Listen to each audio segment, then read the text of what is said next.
ఏసయ్యనే కదా మన మొర ఆలకించేది. నువ్వు సపోజ్ నీ తట్టు ఎవరన్నా ఉన్నారు, నింద నీ మీద వాళ్ళు చేసి నింద నీ మీద మోపుతారు. అప్పుడు ఏం చేస్తావు? ఏడుస్తావా? దేవునికి ప్రార్థన చేస్తావా? దేవునికి ప్రార్థన చేయాలి. మనము దేవునికి ప్రార్థన చేస్తే ఆయన మొర విని ఆ నిందని మన మీద నుంచి తీసేస్తాడు. ఎన్నడూ పాపములు చేయదు. అసలు మనల్ని ఇంతవరకు పాపములు చేసిన మనము అసలు ఇంతవరకు అసలు చనిపోకుండా కాపాడాడు. అందుకే మనం ఎప్పుడు పాపములు చేయొద్దు. మనం ఎప్పుడు కూడా దేవుని సన్నిధిలో మనం భయభక్తులు కలిగి ఉండాలి. ఆయన సన్నిధిలో ఉంటే ఆయన పరిశుద్ధ స్థలము వైపు చేతులంచి ఉంటే ఆయన మొర ఆలకించి నీ మీద పరిశుద్ధ స్థలము మీ మీద పరిమళ తైలము వలె పోయబడును. పరిమళ తైలము నీ మీద పోయబడును అన్నాడు దేవుడు. నీ మీద నిజంగానే పోస్తాడేమో, అలా ఉంటుంది. మరి నీ పిల్లలని నువ్వే చూసుకోవాలి. వేరే వాళ్ళకి అప్పచెప్పి నువ్వు ఎవరికైనా పోతే అసలు మోసం కూడా చేయొద్దండి. అసలు మోసం చేస్తే ఎవ్వరు నమ్మలేరు. అసలు నీ పిల్లలని నువ్వే జాగ్రత్తగా చూసుకోవాలి. వాళ్ళని సేవలో ఎదిగించుకోవాలి. వాళ్ళని నీ సేవలో వాడకోవాలి. వాళ్ళని సన్నిధిని మొదలుపెట్టాలి. నీ సన్నిధికి నీ ప్రార్థన చేయాలి. ఏడ్చుకుంటే ప్రార్థన చేయాలి. అట్టి కృప దేవుడు నీ పిల్లలకి ఇస్తాడు. నువ్వు చేస్తేనే కదా నీ పిల్లలకి ఇచ్చేది. నువ్వు చెయ్యి, ఎప్పటికన్నా చెయ్యి. నిన్న నేడు నిరంతరం ఎప్పటికన్నా మారని దేవుడు కదా.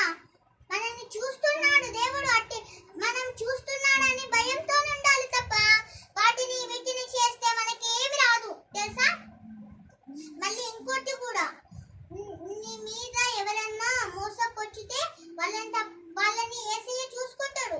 నువ్వేరాల్సిన అవసరం లేదు. ఏదన్నా ఉంటే దేవునికి తప్ప ఎవరికి చెప్పద్దు. మనుషులకు చెప్తే వాళ్ళు ఏం తీర్చలేరు. నువ్వు దేవునికి చెప్తే కదా. నువ్వు దేవునికి భయభక్తులు కలిగితే నీ సన్నిధిలో ఆయన సన్నిధిలో నువ్వు పరిశుద్ధంగా ఉంటే ఆయన నీ మొర ఆలకించి నీ అవసరంలో అన్నింటినీ తీర్చగలడు. నువ్వు ప్రార్థన ముగించడం జరిగింది. ప్రార్థన చేసుకుందాం అమ్మగా.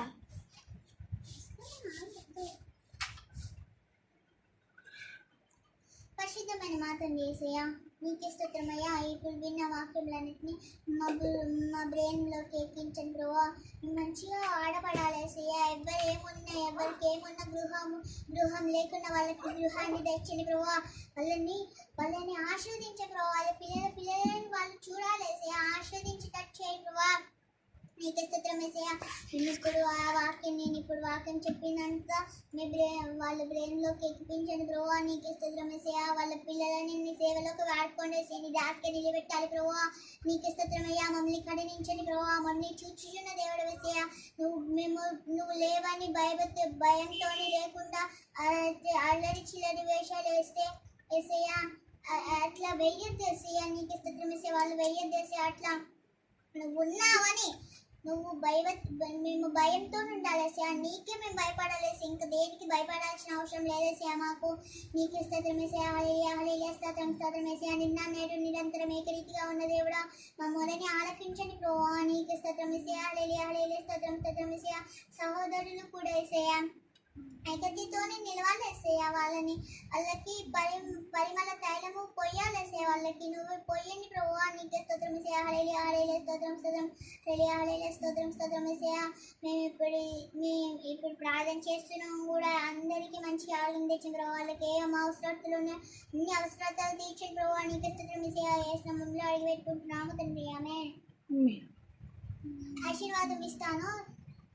తండ్రి అయిన దేవుడు, కుమారుడైన యేసుక్రీస్తు ద్వారా పరిశుద్ధాత్మ అన్యోన్య సహవాసం ఇక్కడ వచ్చిన ప్రతి బిడ్డకు, ఆయా ఈ కుటుంబాలకు, రానున్న దినములకు, పరిశుద్ధ సేవకులకు